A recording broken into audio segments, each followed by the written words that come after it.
authorized AGOA, as I shared with you, for 10 years.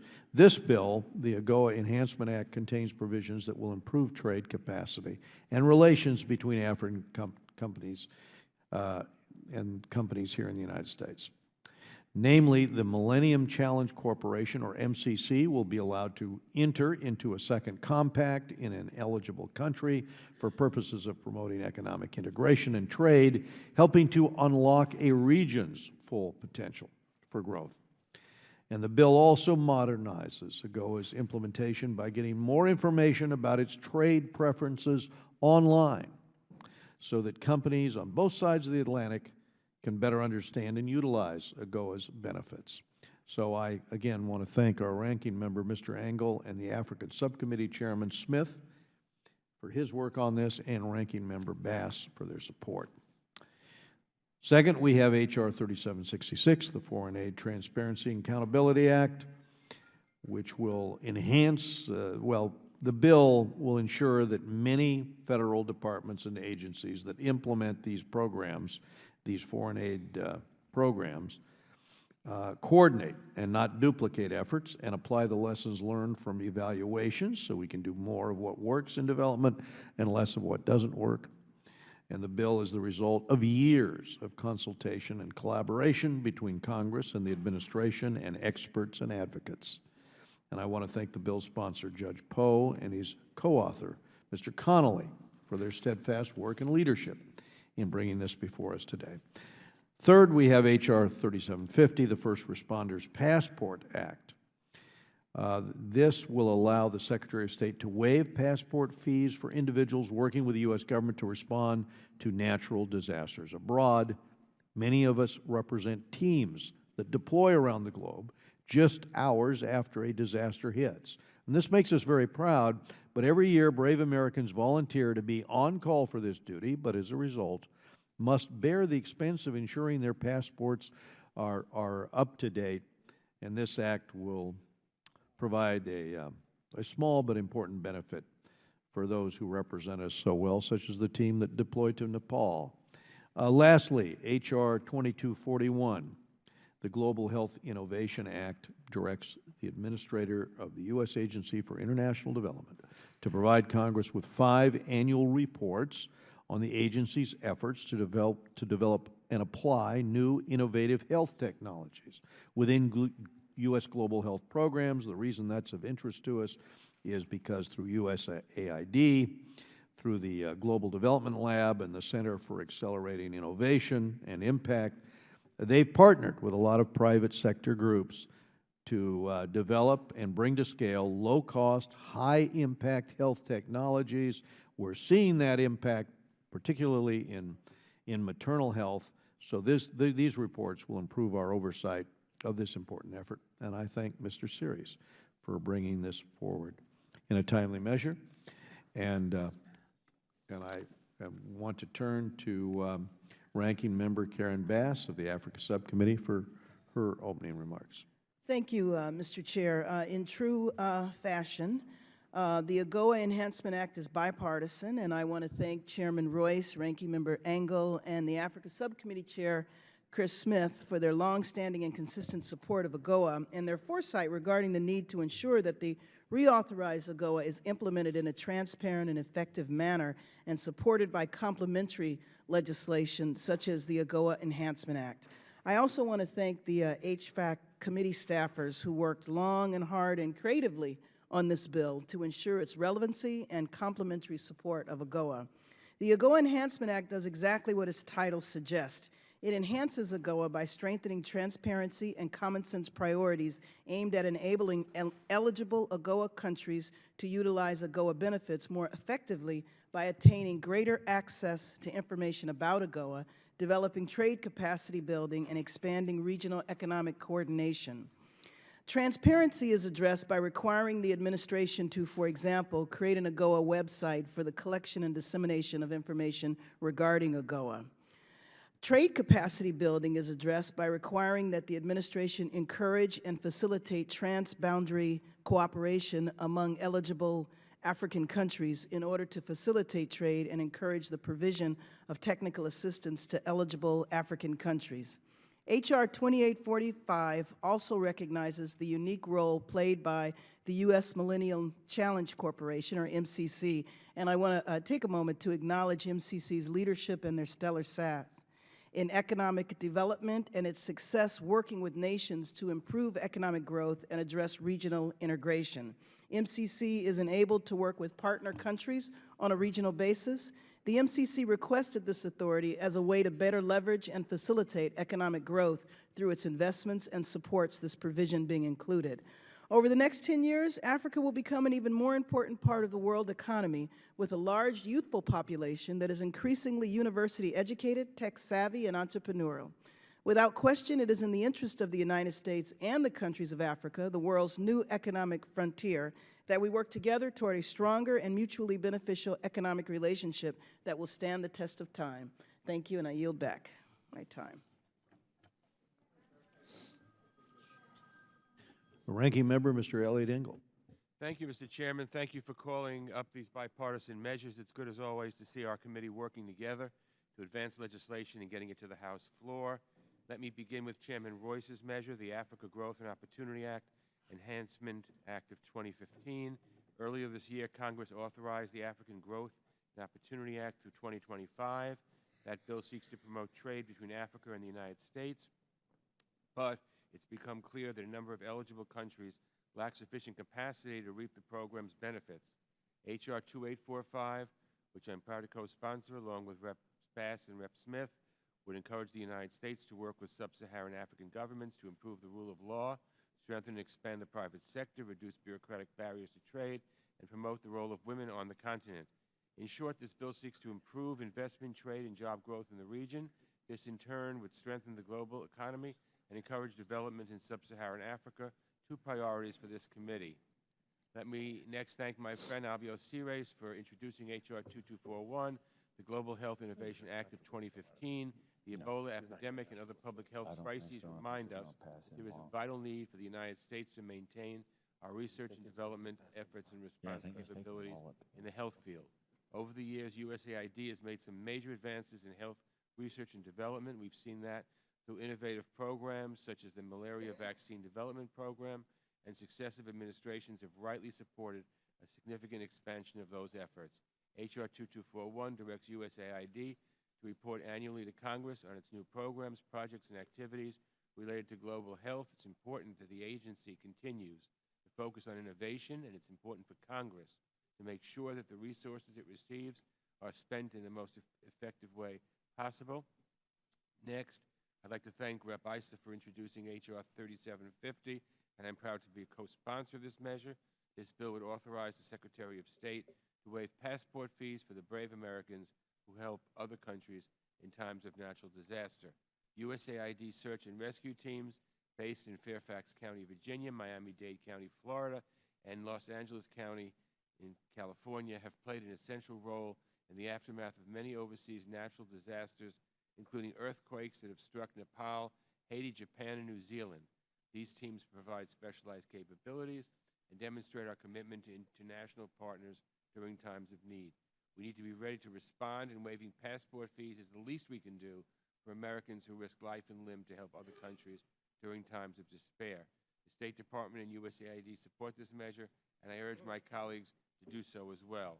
And finally, let me thank Congressman Poe for introducing the Foreign Aid Transparency and Accountability Act, along with Congressman Connolly for his hard work on this measure. The State Department, under Secretary Hillary Clinton, and USAID, under the leadership of Raj Shah, took major steps to improve monitoring, evaluation, and transparency in our foreign assistance programs.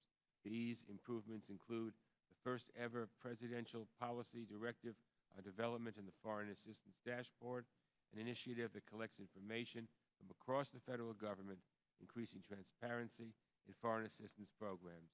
This legislation seeks to double down on these groundbreaking efforts to help the government and the American people better understand how their development investments improve lives around the world.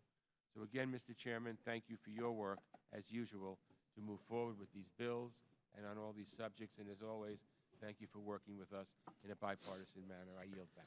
Thank you, Mr. Engel. We go now to Judge Poe. I want to thank the chairman and thank the chairman and the ranking member for moving this legislation forward, and also want to thank my friend from Virginia, Mr. Connolly, for his work on the foreign aid bill that we're talking about today, H.R. 3766. Foreign assistance has been around 50 years plus, and what this legislation does is make that assistance transparent. Let the American public and everyone else know what we are doing all over the world, and make it easy to understand. Some of the postings by government agencies regarding what they're doing are so complicated you can't figure out what that means. So the transparency aspect is the first aspect of this legislation. Transparent about foreign assistance and make it easy for everyone to understand what we're doing, the good that we're doing throughout the world. The second half of this legislation is to evaluate those programs. One would think that we have over the years evaluated foreign assistance, but we haven't really evaluated it to see whether it's working or not. So an evaluation is required of departments that give American money as assistance. Evaluate those programs to see, first of all, if they are reaching the goal of the program and the assistance. And if it's not reaching that goal, then we need to evaluate whether we should continue that type of assistance. We continue to give money to certain programs, and we really don't know whether it's working to solve the problem of hunger or water or whatever it is somewhere in the world. So the evaluation must take place by all of these departments. Evaluate the things that are working, things that continue to work and are doing a good assistance. We may continue those. And if it's not working, then we need to stop that program. So it's an audit, and I would call it an audit of foreign assistance that we're doing. If it works, continue to do it. If not, then reevaluate it. Maybe we should not. 1% of the budget goes to foreign assistance. Therefore, with the limited money, we certainly should find out what we're doing, transparency, and we should also find out and evaluate all of the programs to see whether they are a success or not. And thank you, Mr. Chairman. I will yield back. Thank you, Mr. Poe. Mr. Connolly, I want to recognize Mr. Connolly. He looks apprehensive here. No, just wasn't quite sure what your look meant. I thank the chair.